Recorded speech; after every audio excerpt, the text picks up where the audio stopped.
Hi, Jerry here again for my IB-Myositis viewers. I want to thank the 400 plus subscribers of this channel and to the many IBMers that I correspond with over messenger, emails, and phone calls. Communication between each other is the best and only medicine we can count on until researchers find a treatment for inclusion body myositis. Some of my viewers have mentioned this YouTube channel to their doctors and physical therapists, as I have received some complimentary emails and messages from them. This channel has also brought some additional awareness of inclusion body myositis through more than 27,000 views of these episodes. If you like these episodes, please hit the thumbs up symbol located below your viewing screen and hit the subscribe button and notification bell if you have not already subscribed. As this is a non-monetized channel, I always enjoy seeing your remarks and thumbs up. It's what keeps me going, even now when both hands are needed to operate my computer mouse. For me, IBM has not been a continual downhill slide. There have been times where I felt things stayed at the same level for a period of time, or what might be considered a plateau, followed by more slow muscle degradation and slipping deeper into that valley of no return. I also had short spurts when I felt my condition improved a little, but then realized at those times I'd only learned how to compensate for my recent loss of function by using some alternative methods or muscles not yet affected by IBM. Finding an alternative method is good, so don't stop searching for them. Now sunk deep into Stage 3, I find it extremely difficult to find alternative approaches to doing almost anything. In this episode, I'm going to use the IBM-Functional rating scale as an outline to show you my current status and how I handle a few situations to make it through my days and nights. There are two additional IB-Myositis videos, episodes 5 and 6, that explain the IBM-Functional rating scale, or FRS for short. Since its makeover in 2008 by Drs. Amato and Barron, the IBM-Functional rating scale has had three categories or stages that identify the different levels experienced during the IBM journey. Unfortunately, the arrival of the unwanted Stage 3 score is usually accompanied by a steeper downhill slope of degradation, especially when reaching the single digits. My birthday month FRS survey, taken in mid-August 2019, resulted in a score of 4.5 out of a possible 40. My score now, only 6 months later, is 2.75. Going from a 4.5 to a 2.75, a drop of only 1 3/4 points, doesn't sound like much, but has actually dropped from just over 11% to only 6.8% functionality since my last survey, based on a total possible rating of 100% at the unaffected score of 40. Many of the few, little, and insignificant things I could do just 6 months ago are very difficult or impossible to do now. Here are my FRS survey results showing my current scores. You will notice that I now use fractional numbers in scoring the FRS questions in order to be more precise in my actual evaluation when in the single digits. Those IBMers keeping score on the Excel spreadsheet program I developed a few years ago for you and is being used by more than 300 people to track their IBM can also enter decimal scores to better identify their situation. My grade in swallowing capability dropped from a score of 1.5 to a 1 as swallowing and choking has moved from occasionally to more frequent. I really have to concentrate on every bite size, how long I chew, and the amount I attempt to swallow. There's times when many food items can be easily swallowed, but most meals I struggle with getting food past the upper part of my throat, something that affects a lot of IBMers. I do some throat exercises every day which seem to help a little. My score in survey question number 2 about handwriting is unchanged, as I lost the ability to hold a pen a couple of years ago. The bulk of my communication now depends on using the mouse with my desktop computer or tablet. Unfortunately, my mouse operation has become more and more difficult, sometimes requiring both hands to activate the various functions on the mouse. My wife always keeps her pen and notebook handy to jot down info received from any phone call I'm on. With regards to cutting food and handling utensils, I cannot cut my own food and struggle getting food to my mouth. If it weren't for my ability to pivot food to my mouth with a wooden skewer or my liftware level fork and spoon with my elbow planted on top of the table or my power chair's armrest, I'd require more assistance. Using a shallow dish with sides allows me a little score of 0.5 for survey question number 3, down from a score of 1 just 6 months ago.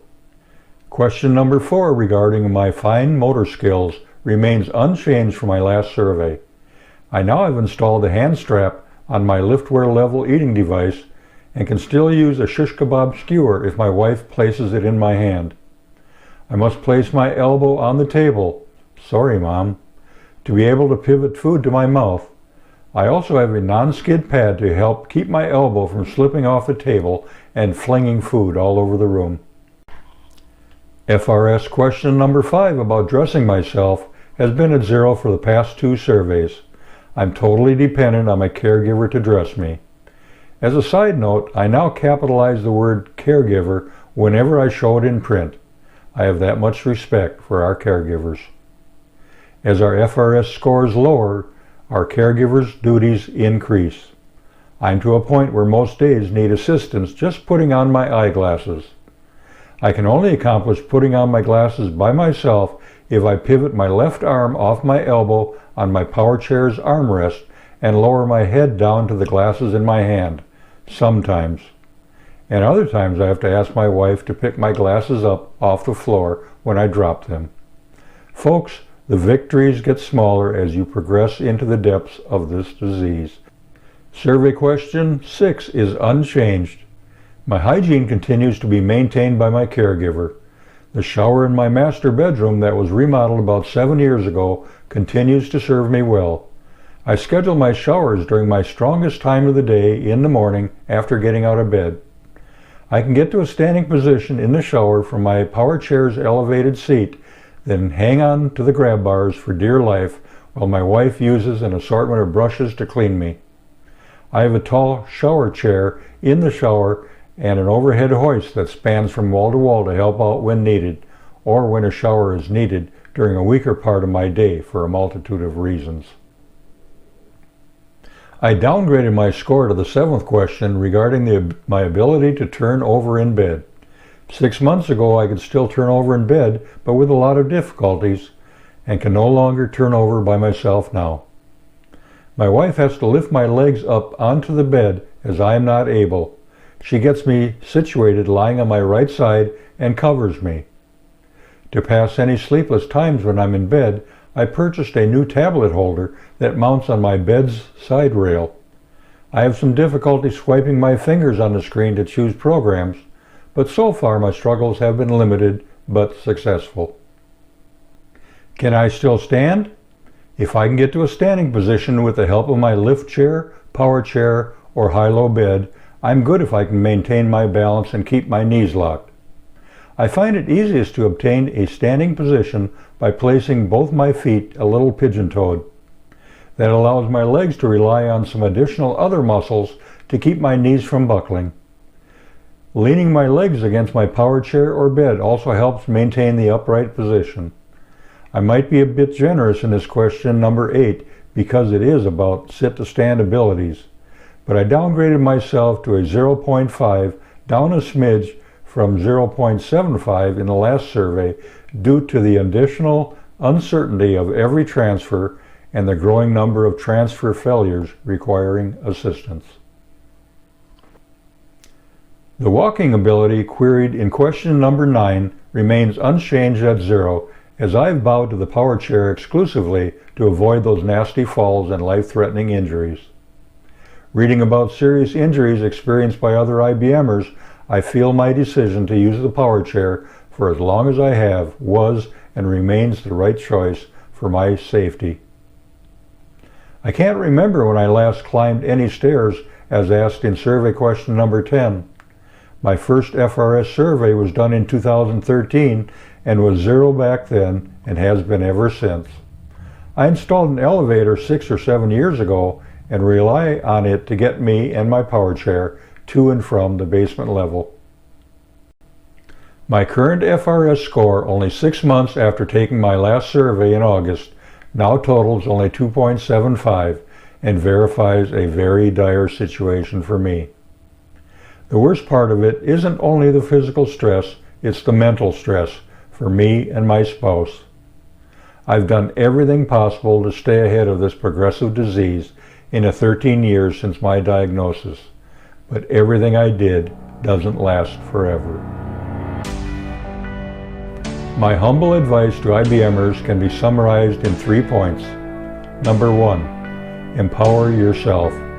We all fear most what we understand least, so empower yourself by learning everything you can about how IBM may affect you in every stage. If you are recently diagnosed, look at the other ends of the FRS multiple choice answers and start thinking and planning ahead for that time within reason. Number 2, set some priorities. There are certain things you have to do, so concentrate some thought on how you will eat, sleep, poop, clean yourself, travel to your doctor appointments, and so on.